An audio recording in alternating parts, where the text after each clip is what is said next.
Bismillah. Assalamualaikum warahmatullahi wabarakatuh. Alhamdulillahi rabbil alamin wa bihi nasta'in ala umuri dunya waddin. Ashhadu an la ilaha illallah al-malikul haqqul mubin wa ashhadu anna Muhammadan abduhu wa rasuluh sadiqul wa'dul amin. Allahumma salli ala Muhammad wa ala ali Muhammad kama sallaita ala Ibrahim wa ali Ibrahim innaka Hamidum Majid. Allahumma barik ala Muhammad wa ala ali Muhammad kama barakta ala Ibrahim wa ali Ibrahim innaka Hamidum Majid. Amma ba'd, fa inna asdaqal hadits kitabullah wa khairul huda huda Muhammad sallallahu alaihi wasallam wa syarrul umuri muhdatsatuha wa kullu muhdatsatin bid'ah wa kullu bid'atin dhalalah wa kullu dhalalatin finnar. Mari kita bersyukur kepada Allah Subhanahu wa taala. Pagi ini subuh Selasa tanggal 18 Rabiul Akhir 1443 Hijriah, tanggal 23 November 2021. Alhamdulillah kita sehat walafiat semuanya. Dan baru saja kita melaksanakan salat subuh berjamaah. Mudah-mudahan Allah berkenan menerima segala amal ibadah kita. Mudah-mudahan Allah mengampuni segala kesalahan dan dosa-dosa kita.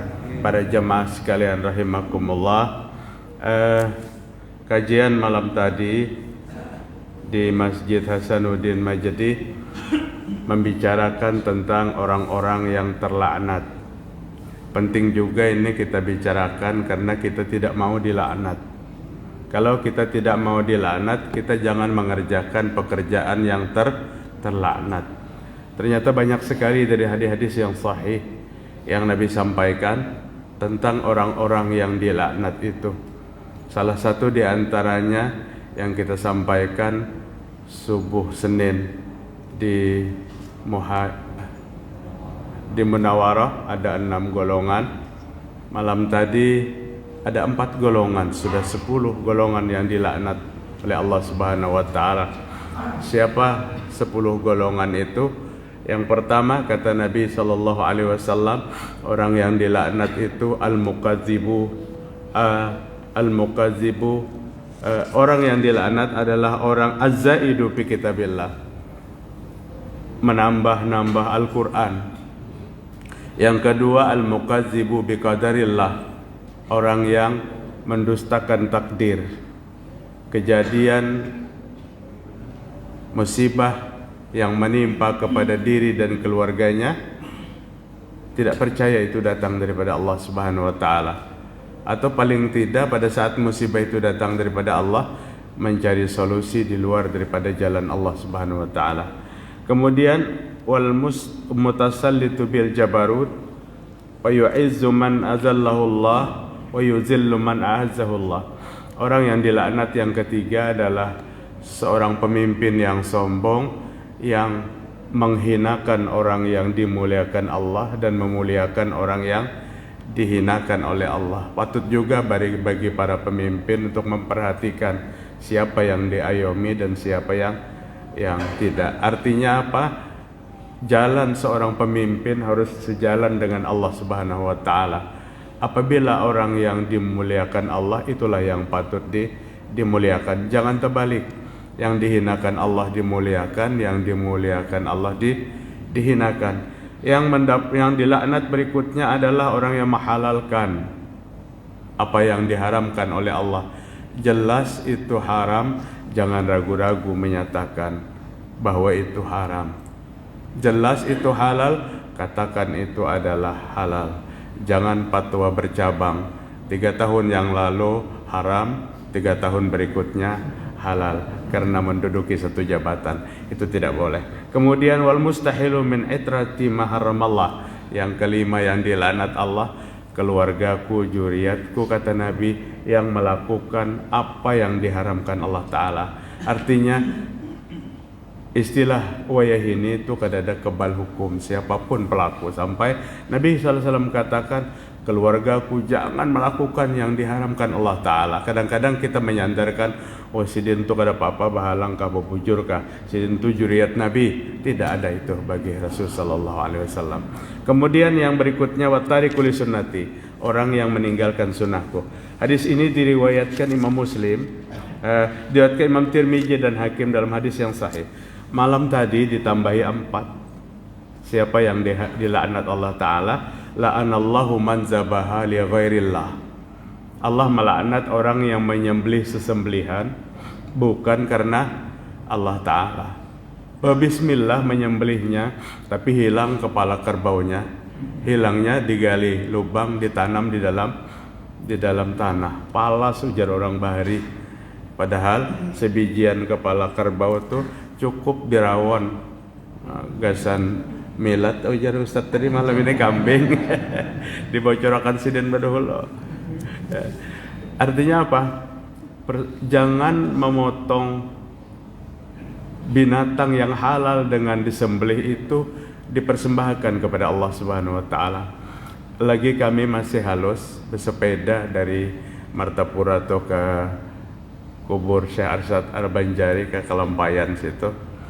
Ada pagi-pagi biasanya rombongan orang-orang yang membawa khusus kambing-kambing yang dipotong di samping makam Syekh Muhammad Arsyad Al-Banjari. Fenomena ini sedih kita melihatnya. Satu, melakukan kekotoran yang ada di lingkungan, dan kedua, melakukan kekotoran akidah. Ini diharamkan, dilaknat. Kemudian siapa lagi yang dilaknat? Allah melaknat, la'anallahu man la'ana walidayhi, orang yang melaknat kedua orang tuanya.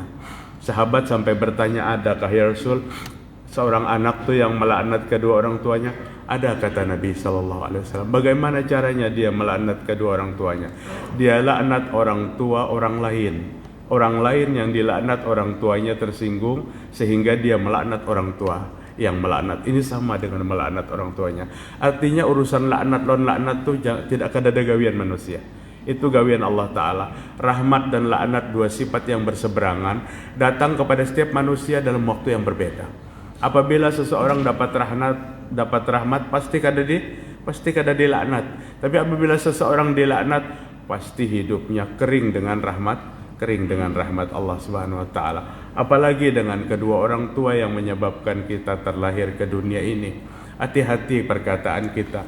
Allah Subhanahu wa Ta'ala dalam Al-Quran mengatakan, uffin, jangan kamu katakan cih, wala taqul lahuma uff. Itu perkataan yang sebenarnya kada tapi banyak berarti, tapi jika itu bentuknya melecehkan kepada kedua orang tua, Allah Ta'ala melaknat itu. Lagi pula nang melajari kita bapandar bahari siapa? Abah lon mama kita, A, B, bapak, mama, abah, dan seterusnya. Setelah lancar bapandar, nang tukang lajari dilaknatnya, dikutuknya, dimamainya. Apakah ini manusia baik? Tidak. Kemudian yang keempat, Allah melaknat ghayyara manarul ard, orang yang merubah patok tanah, mengangkat tanah. Kaplingan 10-15 itu mulai bahari, mulai 30 tahun yang lewat sudah mengkapling sidin. Kemudian setelah mengkapling tugas ke Jakarta, pensiun boleh ke Banjarmasin. 10 kali 15 tertinggal 8 kali 10. Samping kanan, samping kiri, belakang mengangkat. Orang yang merubah patok bumi yang ditetapkan ini dikutuk oleh Allah SWT, dilaknat oleh Allah SWT. Uniknya nang tukang kakat ini sudah tua umurnya, sudah tua 60-70, berjalan aja terpeper-peper, bungkuk-bungkuk, ketujuh mengangkat tanah. Tahukah tanah nang kita kakat tuh akan dipikulkan di atas beban pundak kita pada hari kiamat? Yang berapa lapis bumi itu? 7 lapis bumi. Cukup aja sudah. Ingat apabila ada perasaan yang keinginan hendak mengangkat tanah, ingat kita cagar jadi tanah, akan dimasukkan ke dalam tanah. Kita akan pertanggungjawabkan itu semua. Ada aja Pak nang mengangkat tuh. Padahal dikakat tuh paling sekilan 2 kilan, semeter paling jauh. Nah, 4 macam itu yang kita sampaikan malam tadi. Pagi ini kita akan menyampaikan juga beberapa macam orang dilaknat oleh Allah Subhanahu wa Ta'ala, termasuk la'anallahu al-wasilah wal mustausilah. Allah melaknat wanita yang minta disambung rambutnya dan penyambung rambut. Rambut disambung, nang panjang-panjang dipotong, kemudian minta sambung. Adalah apa yang menyambung rambutnya? Ulun nang tahunya pakai apa itu? Nang bulat nang kayak ketaraan ayam di belakang itu apa? Sanggul. Nah, ulun tahunya sanggul. Sanggul itu kalau bentuk sambungan juga dilarang. Ternyata hari ini ujarnya ada nang disambung rambut, nang ujungnya kada rata lagi kayak buntut kuda tuh nah. Apa ngarannya? Boarding, apa? Tahu kada hafal ngarannya tuh. Jadi diluruskan kemudian disambung. Nang minta sambungakan nang tukang sambungnya dilaknat oleh Allah Subhanahu wa taala. Siapa lagi? Wal washimah wal mustaushimah. Allah melaknat orang yang minta ditato dan orang yang tukang tato, sama profesinya. Profesi tukang tato dan orang yang minta ditato dilaknat oleh Allah Subhanahu wa taala. Kadang-kadang tato itu menjadi kebanggaan. Uniknya nang dilarang Allah taala itu di sebelah kanan nih tatonya tulisannya Allah, sebelah kiri tulisannya Muhammad. Model yang bertempel di dinding tuh nah. Padahal tato itu diharamkan oleh Allah Subhanahu wa taala selama itu ada di awak kita. Artinya beberapa tahun yang lewat pernah seorang laki-laki datang menangis seling lawasan di rumahnya. Jadi orang kan tahu judulnya Ustaz, mbah memeluk ulun menangis. Apa judulun solusinya? Ulun kada kau memberikan pian kada ampih menangis. Imbah itu ampih menangis, dipaculnya bajunya, Masya Allah, penuh di depannya dengan tato dan di belakang dengan tato. Yaitu tadi tangan kanan Allah, tangan kiri Muhammad. Di mana-mana jalur pian tato nih. Ulun niat taubat Ustaz. Sudah bertahun-tahun tapi kadang mampu membendung air mata apabila menceritakan dan membaca hadis tentang dahsyatnya tato.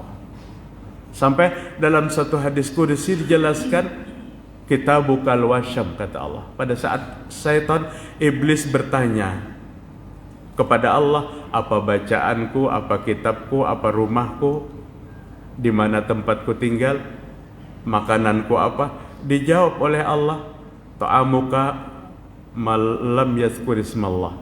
Makananmu hai iblis, makanan manusia yang dimakannya kadang menyebut nama Allah. Artinya biar kambing yang dimakan tetap berbismillah. Itu nah. Berbismillah sebelum makan. Wa syarabuka kullu muskir wahai iblis, minumanmu adalah minuman yang apabila diminum mabuk. Artinya itu bukan minuman manusia. Itu minuman. Wa baitukal hammam, dan tempat tinggalmu toilet, WC. Apabila masuk WC jangan berlawas-lawas, selesai tugas keluarkan, kemudian cepat-cepat keluar. Karena di tempat itu banyak jin dan setan. Maka Nabi sallallahu alaihi wasallam mengajarkan masuk WC itu dengan doa apa? Allahumma inni a'udzubika minal khubuthi wal khaba'is. Ya Allah, hamba berlindung kepadamu daripada setan laki-laki dan setan perempuan. Tapi WC-nya antrian, saling lawasan di WC.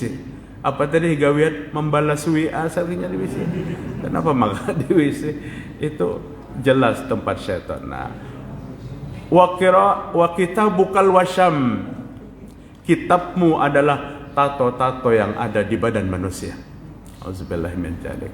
Wa qira'atuka syi'ra. Bacaanmu adalah syair-syair. Itu yang disampaikan pada saat setan minta diberikan hak yang sama, diberikan makanan, minuman, tempat tinggal, bacaan, kitab dan seterusnya.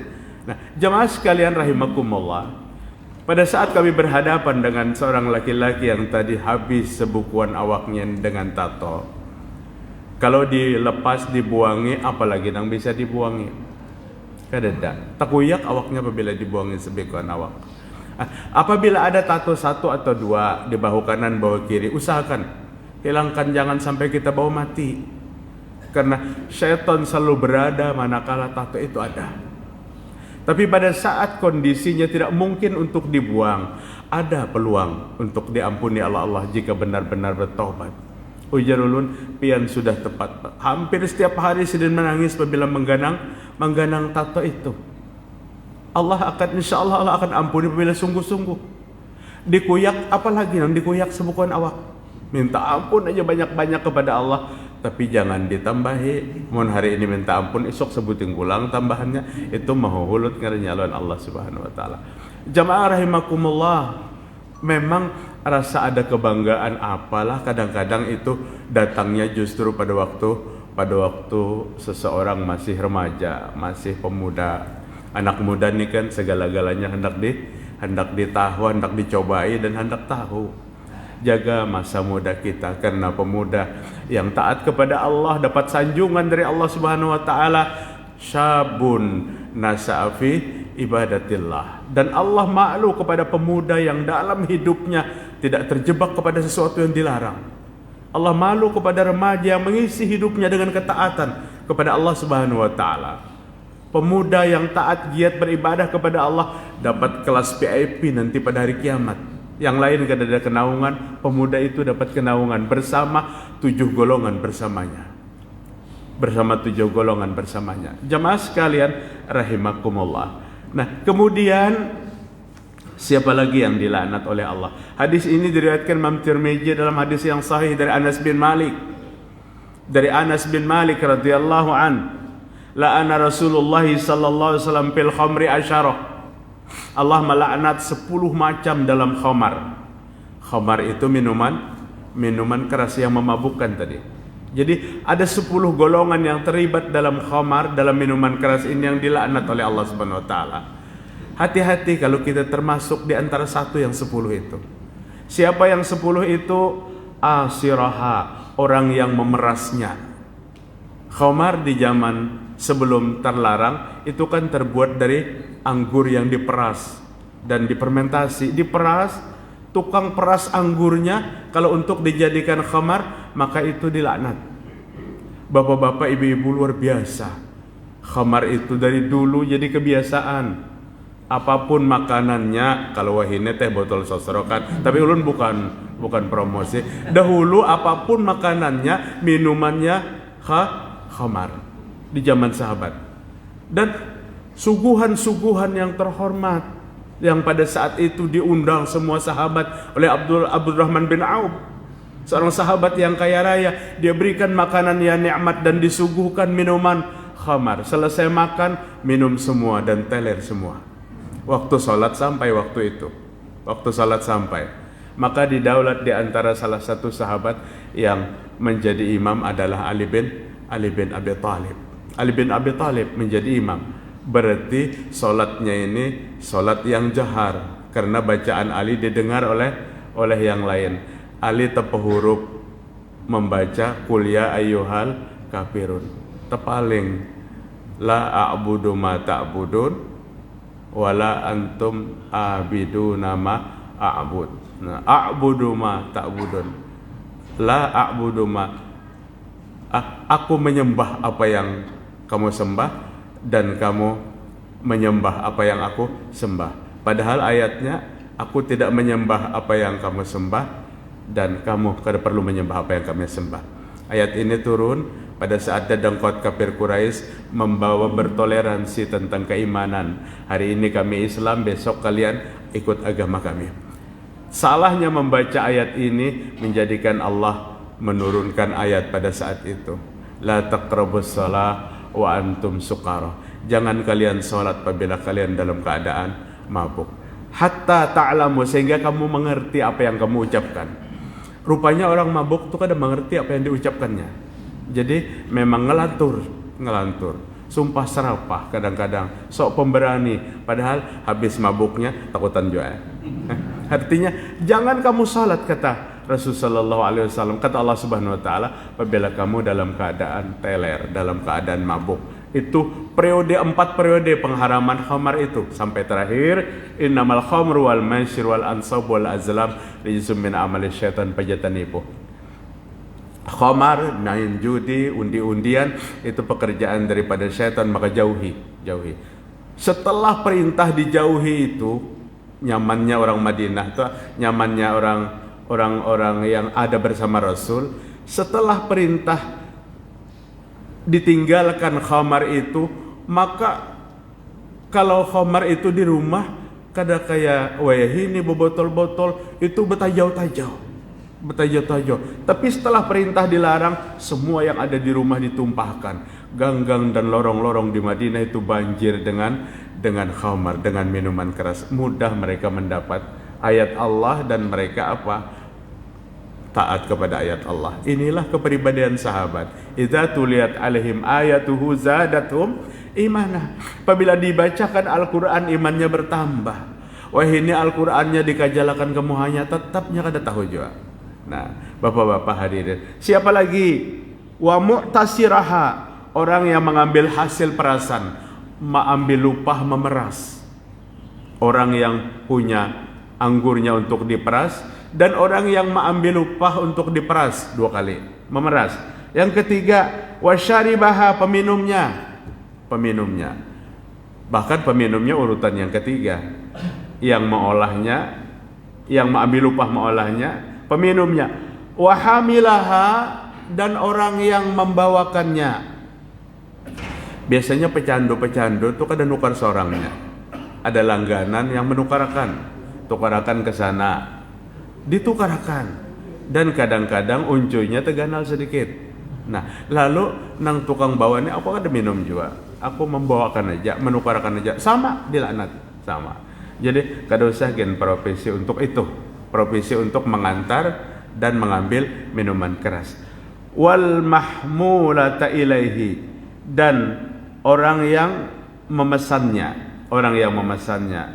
wasaqiyaha, dan orang yang menuangkannya, di hotel-hotel, bar-bar, rumah-rumah makan tertentu, ada seorang perempuan, beberapa perempuan yang bertugas menuangkan dari botol ke gelas untuk diminum. Itu sama kondisinya, dilaknat oleh Allah Subhanahu wa taala. Wa bai'aha, dan orang yang menjualnya.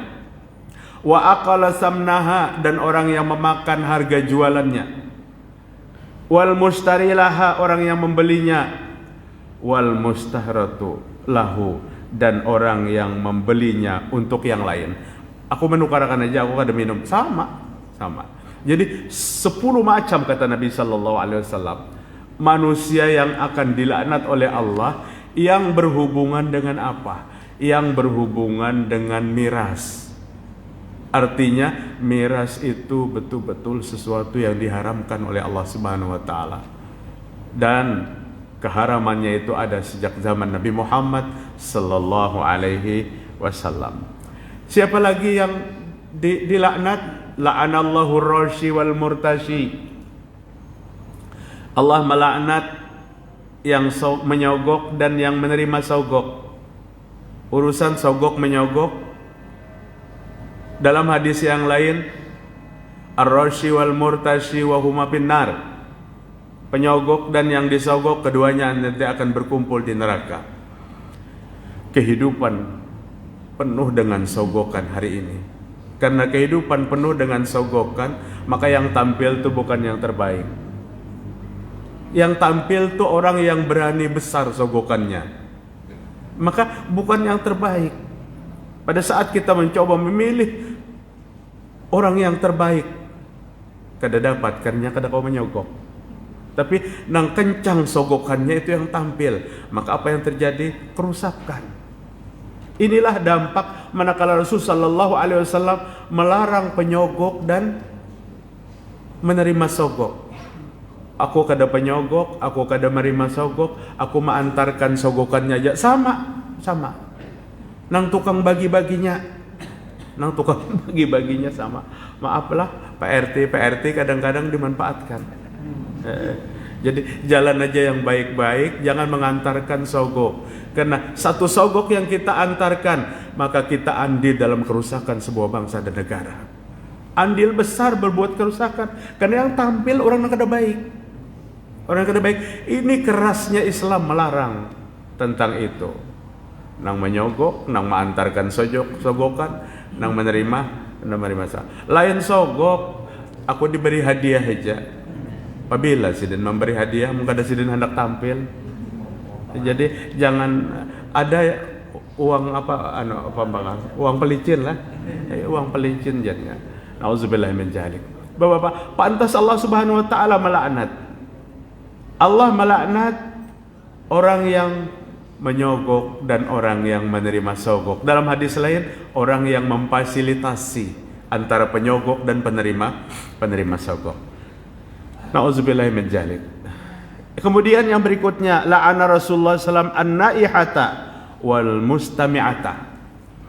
Dalam sebuah hadis dari Imam Abu Daud, Rasul melaknat orang yang meratap dan orang yang mendengar ratapannya. Artinya apabila ada orang meratap tuh berjauh-jauh aja. Tapi kadang-kadang nang meratap nih hendak didengar ratapannya supaya ada yang mendengar, nang mendengarnya diupahinya. Meratap itu apa? Apabila dapat musibah. Meratap nih kebiasaan jahiliyah. Kebiasaan jahiliyah. Hari kiamat kelak akan ditumpahkan di sekujur tubuhnya dari air tembaga yang panas. Nauzubillahi min dzalik. Apabila kada sempat bertaubat, kuncinya itu taubat, Bapak. Sebesar apapun dosa kita, kuncinya yang dituntut adalah taubat. Pengampunan Allah lebih luas daripada dosa-dosa semua manusia. Oh, dulu pernah sogok menyogok, cepat minta ampun kepada Allah Subhanahu wa taala.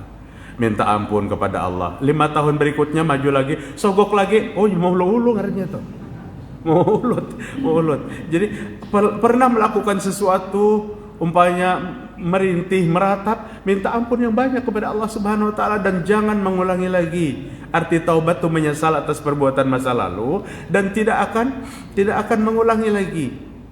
Termasuk yang besar sekali dosanya, Allah melarang an-naihah, orang yang meratap, merintih karena itu kebiasaan jahiliyah, dan orang yang mendengar ratapan dan rintihan.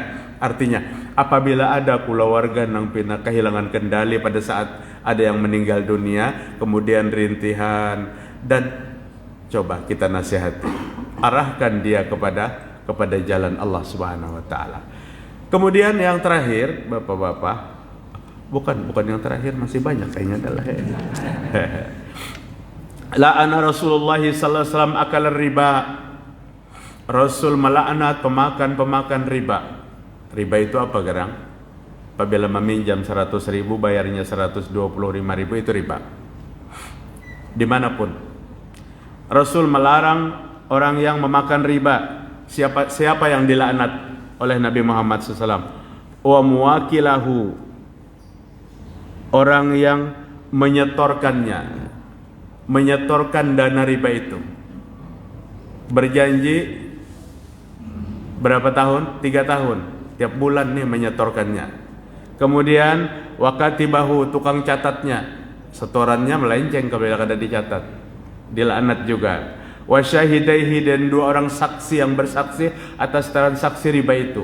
Kulluhum sawa, kata Nabi, semuanya itu terlaknat dari Allah dan dari Rasul sallallahu alaihi wasallam.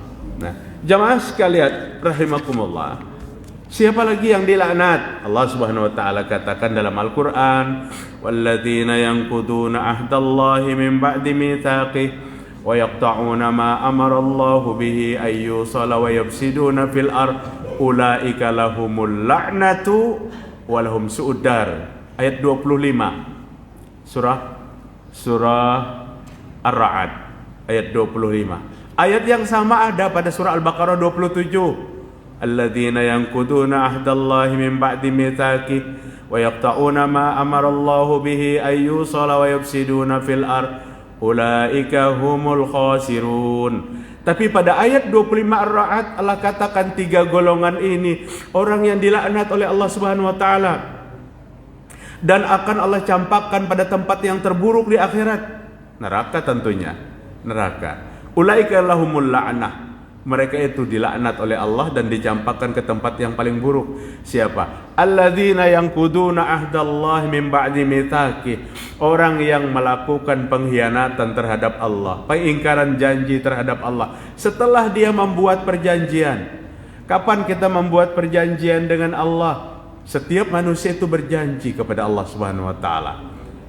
Paling kada perjanjian yang dapat kita lihat setiap hari adalah ucapan kita terhadap 2 kalimat syahadat. Itu sebuah persaksian dan perjanjian. asyhadu an la ilaha illallah. Bagaimana konsekuensinya seseorang yang mengucapkan asyhadu an la ilaha illallah? Dia membersihkan sesuatu bentuk paham yang menyaingi, menandingi Allah Subhanahu wa taala. Apabila itu terjadi dalam dirinya, terjadi khurafat, tahayul, kemusyrikan, maka ini pengkhianat terhadap Allah Subhanahu wa taala. Pengkhianat. Allah Tuhan kita, semua kita bisa membaca itu. Anak kecil pun tahu siapa Tuhanmu, Allah Ta'ala. Allah Ta'ala. Tapi ada sebuah konsekuensi yang dia pegang pada saat dia menyatakan Tuhan kepada Allah. Dia tidak menyisakan keyakinan sedikit pun yang lain selain daripada Allah Ta'ala. Apabila ada masuk bentuk syirik, maka ini pengkhianat terhadap Allah Ta'ala. Apalagi Allah Subhanahu wa taala menyatakan dalam Al-Qur'an pada masa kita berada di alam ruh. Maka Allah Ta'ala bertanya kepada manusia waktu itu, belum lahir kita, belum lahir, masih ada di alam ruh. Ruh kita belum masuk ke rahim ibu. Pada saat ruh itu dimasukkan di waktu usianya kandungan 4 bulan. Ruh-ruh ini ditanya dulu oleh Allah Subhanahu wa taala, termasuk ruh-ruh orang yang kafir nanti setelah lahir tetap sama ditanya, dan jawabannya sama. Alastu birabbikum, kata Allah. Apakah aku Tuhan kamu? Allah bertanya kepada ruh-ruh yang akan dipaketkan ke rahim-rahim ibunya. Qalu bala syahidna. Ruh-ruh itu berkata, ya Allah, kami bersaksi Engkau adalah Tuhan kami. Bertuhan kepada Allah. Tapi apa yang terjadi setelah lahir? Ada yang jadi Yahudi, ada yang jadi Nasrani, ada yang menjadi Muslim, tapi Muslim kada bersih. Kada bersihnya maksudnya apa? Akidahnya kotor, menyekutukan Allah Subhanahu wa taala. Ini bentuk-bentuk pengkhianatan terhadap Allah Subhanahu wa taala. Para jamaah sekalian rahimakumullah, ulun beberapa kajian sampaikan kepada para jamaah sekalian, jangan sampai terjadi penyesalan itu di akhirat. Karena penyesalan akhirat itu penyesalan yang sama sekali tidak berguna. Oh, di akhirat adakah yang menyesal? Banyak nanti di akhirat penyesalan itu. Setelah dia dihadapkan dengan dahsyatnya api neraka, kada ada yang maunya cepat-cepat masuk neraka. Maka menyesal kepada Allah. Apa kata orang kafir menyesalnya? Qolal kafiru ya laitani kuntu turaba. Orang kafir berkata, ya Allah, kenapa aku dijadikan manusia? Ada manusia yang menyesal dijadikan manusia. Kenapa tidak dijadikan tanah aja ya Allah? Jika dijadikan tanah, hari ini tidak akan berurusan dengan urusan yang dahsyat. Penyesalan orang kafir apalagi, rubama yawaddul ladzina kafaru law kanu muslimin. Kenapa dahulu aku waktu di dunia kada jadi orang Islam? Tuh, orang-orang kafir semua akan menyesal. Kenapa di dunia tidak menjadi orang Islam? Oh, berarti Islam lawan kafir itu beda agamanya. Ya beda. Orang yang sangat bodoh aja mengatakan agamanya sama. Orang yang imannya ditangguhkan pada saat menyamakan agama Islam dengan agama yang lain. Inna dina indallahil Islam. Agama yang diterima di sisi Allah agama Islam. 19 surah Al-Imran, 85 Al-Imran, wa may yabtaghi ghairal islami dinan fala yuqbal minhu. Dan orang yang memilih agama selain daripada Islam tidak diterima. Sebagai pembinaan akidah kita, ini di masjid kita bicara, kita tidak berniat untuk melecehkan keyakinan orang lain. Tanamkan ini baik-baik dalam akidah kita. Jangan pernah kita menyamaratakan agama. Karena menurut orang Islam, dan diyakini wajib orang Islam, al-Islam ya'lu wa la yu'la alaih. Islam itu tinggi dan tidak ada yang menyamai ketinggian Islam. Oh, kitabnya kurang lebih aja tujuannya baik-baik juga. Tuh taubat tuh orang yang berucap seperti itu. Banyak-banyak minta ampun kepada Allah. Oh, tapi Tuan Guru, semakinnya Tuan Guru taubat. Semakinnya.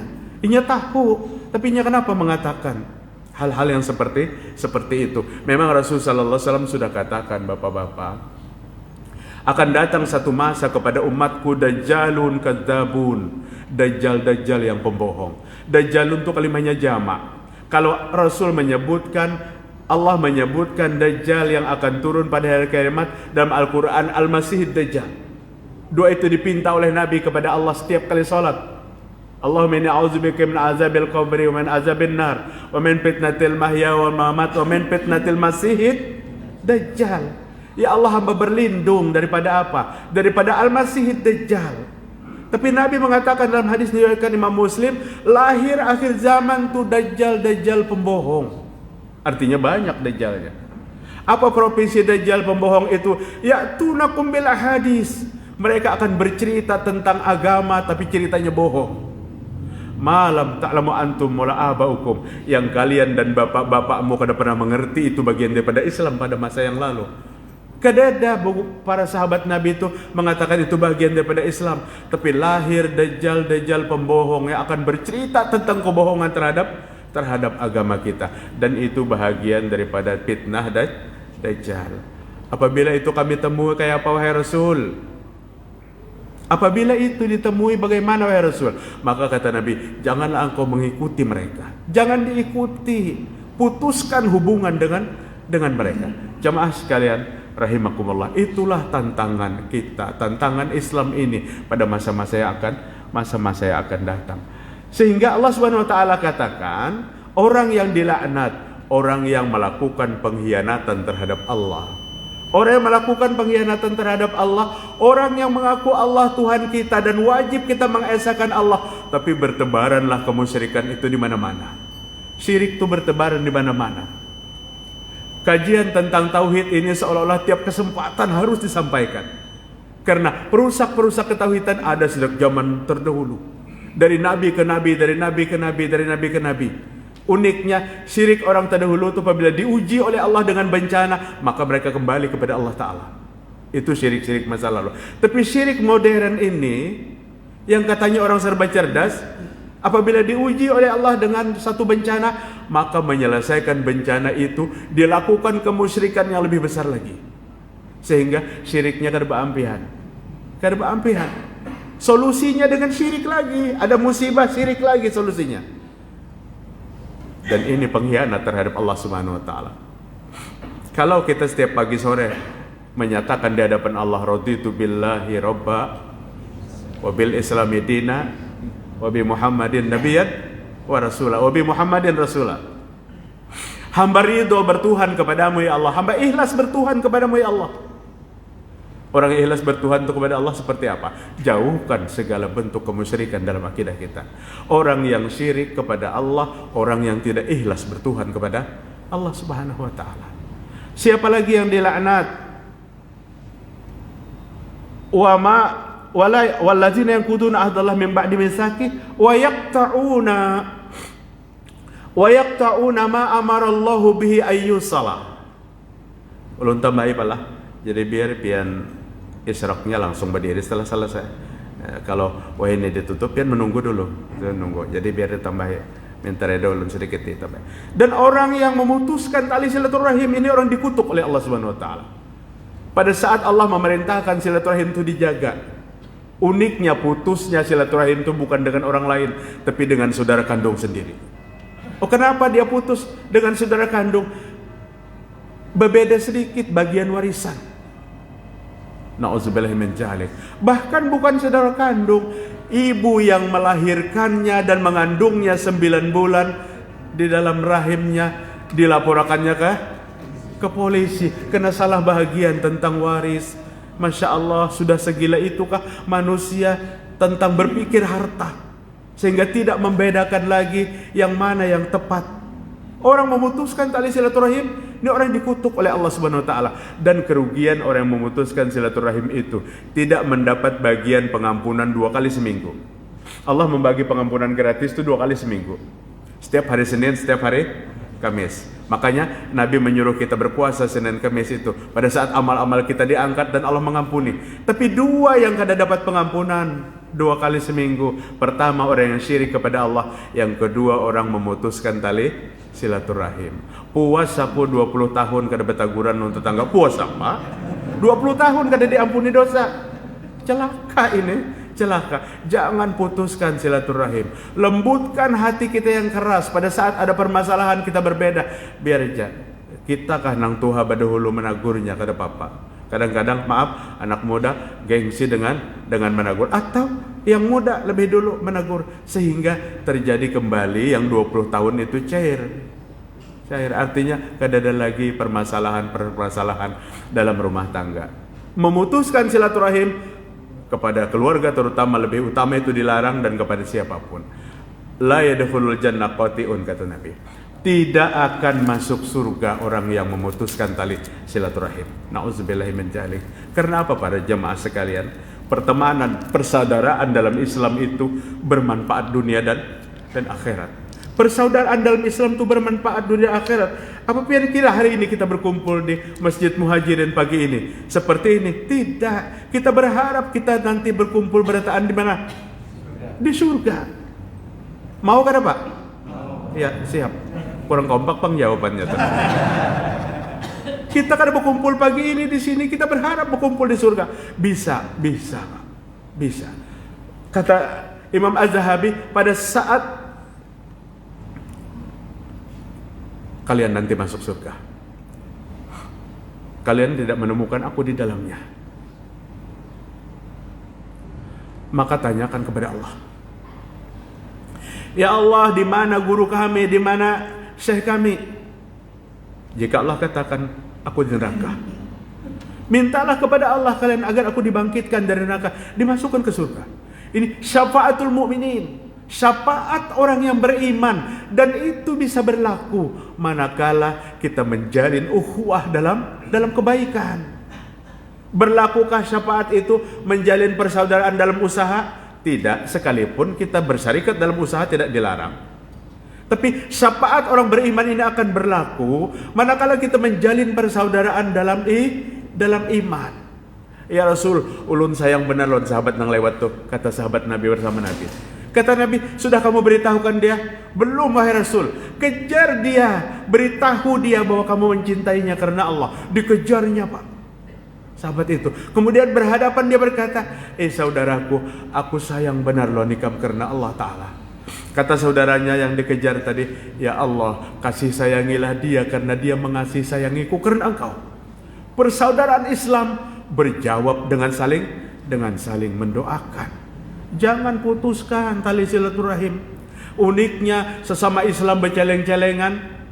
Bercelengan itu artinya bersesangitan telah. Dengan orang yang berbeda agama, mesranya luar biasa. Mesranya luar biasa. Arah kehidupan yang terbalik, Pak. Jemaah sekalian rahimakumullah. Kemudian yang berikutnya, siapa yang dilaknat oleh Allah Ta'ala? Wa yufsiduna fil ardi ulaika lahumul la'natu wa lahum su'uddar. Orang yang berbuat kerusakan di muka bumi. Berbuat kerusakan di muka bumi, tahunya kita apa? Illegal logging, illegal mining, apalagi illegal fishing. Pian jangan bertakun nurun apa artinya, enggak ada tahu tuh. Bisa nyambat aja. Illegal logging, illegal mining, illegal fishing. Artinya inilah perusak bumi. Coba dibaca dari beberapa tafsir, bagaimana Ibnu Katsir menyebutkan perusak muka bumi. Bagaimana Imam Jalaluddin As-Suyuti dalam tafsirnya Al-Jalalain, perusak di muka bumi ini. Al-kufru wasyirku wal ma'asi, kata Imam Jalaluddin. Perusak bumi Allah itu kekafiran, kemusyrikan, dan kemaksiatan. Karena lebih dahsyat kerusakannya. Kerusakannya lebih dahsyat. Manakala ini ada dalam kehidupan, Allah mudah hamburkan bumi ini seperti tidak ada tempat lagi di muka bumi. Artinya dengan perilaku itu bencana Allah akan datang silih berganti kepada setiap manusia. Maka jangan lakukan kerusakan secara jahir, ilegal tadi. Jangan lakukan kerusakan secara batin dengan melakukan kemusyrikan, dengan melakukan kemaksiatan dan melakukan kekafiran. Karena itu adalah dahsyat merusak bumi Allah Subhanahu wa Ta'ala. Alladzina kafaru wa matu wa hum kufar ulaika alaihim la'natullah wal malaikah wan nasi ajmain. Al-Baqarah ayat 161. Yang terakhir orang yang dilaknat itu siapa? Alladzina kafaru, dan orang yang kafir dan mati dalam kekafiran. Matinya kafir, matinya kafir. Atau orang yang beriman pindah agama karena itu agama leluhur, kemudian mati, maka matinya terlaknat. Matinya terlaknat. Allah itu luar biasa toleran lawan kita manusia nih. Bagaimana Allah sampaikan? Lilladzina amanu summa kafaru summa amanu summa kafaru. Orang yang beriman kemudian berkafir, murtad nih. Tadinya Islam kemudian murtad. Summa amanu, kemudian dia beriman lagi, diterima oleh Allah Subhanahu wa taala. Tapi apabila beriman lagi yang kedua, summa kafaru, kemudian kafir lagi, maka ditolak keimanannya oleh Allah Subhanahu wa taala. Kenapa gerang bolak-balik agama? Sekalinya setiap ganti bini itu berbeda agama. Yang pertama bini Islam, yang kedua lain pada agama. Inilah yang meletakkan agama itu sangat lemah dalam kehidupan. Orang yang mati dalam kekafiran, orang yang dilaknat oleh Allah Subhanahu wa taala. Jagalah akidah kita, jagalah keimanan kita. Pantau hari-hari agar akidah kita ini kada rusak. Karena rusaknya akidah bisa membawa kepada mati dalam keadaan kekafiran. Mohon maaf, subhanakallahumma wa bihamdik, asyhadu an la ilaha illa anta, astaghfiruka wa atubu ilaik. Assalamualaikum warahmatullahi wabarakatuh.